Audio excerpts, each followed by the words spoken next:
పెద్దపల్లి జిల్లాలో చలి తీవ్రత రోజురోజుకు పెరుగుతోంది. వారం రోజులుగా ఉష్ణోగ్రతలు 10 డిగ్రీల కంటే తక్కువకు పడిపోతున్నాయి. కోల్డ్ బెల్ట్ ఏరియాలో చలి తీవ్రత మరింత ఎక్కువగా ఉంది. రామగుండ పారిశ్రామిక ప్రాంతంలో తెల్లవారుజామున దట్టమైన పొగమంచు కమ్మే స్టాస్ట్ గరుల్లో కార్మికుల హాజరు శాతం తగ్గింది. గవర్నమెంట్ హాస్పిటళ్లలో ఓపీ రాత్రిపూట అండ్ ఎర్లీ మార్నింగ్ చాలా జాగ్రత్తలు తీసుకోవాల్సిన అవసరం ఉంది. ముఖ్యంగా ఊపిరితిత్తుల సమస్యతో బాధపడే వాళ్ళు, మెయిన్ గా ఆస్తమా అని సిఓపిడి అంటారు, వాళ్ళు చలికి ఎక్స్పోజ్ కాకూడదు. గుండె జబ్బులు ఉన్న పేషెంట్ కూడా ఎక్స్పోజ్ కాకూడదు. ఎందుకంటే ఆ చలికి ఆ బ్లడ్ వెజల్స్ కన్స్ట్రిక్ట్ అవుతాయి, సన్నగా అయిపోతాయి.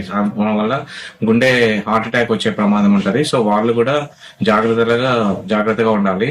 అంటే చిన్నపిల్లలకి కూడా అప్పుడే పుట్టిన పిల్లలు కానీ అప్ టు 10 years వరకు ఉండే పిల్లలకి థర్మో రెగ్యులేటర్స్ అంటారు, ఉష్ణోగ్రత నియంత్రించే రెగ్యులేటర్స్ అప్పుడప్పుడే స్టార్ట్ అవుతాయి కాబట్టి సో వాళ్ళు కూడా జాగ్రత్తగా ఉండాలి. ఇంపార్టెంట్. ఈ చలి వల్ల ఫ్లూ లైక్ సింటమ్స్ అంటారు. ఇప్పుడు ఆ టైంలో కూడా మనము కోవిడ్ లాంటి వైరల్ ఇన్ఫెక్షన్స్ వచ్చే ప్రమాదం ఉంటుంది.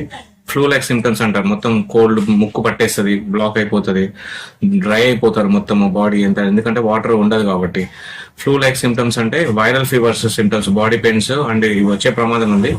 బేసిక్ ఏంటంటే prevention is better than cure అంటారు. అంటే 1 week ప్రివెన్షన్ జాగ్రత్తగా ఉంటే ఆ టాబ్లెట్స్ లేకుండా ఈ ఫ్లూ లైక్ సింటమ్స్ తగ్గిపోతాయి.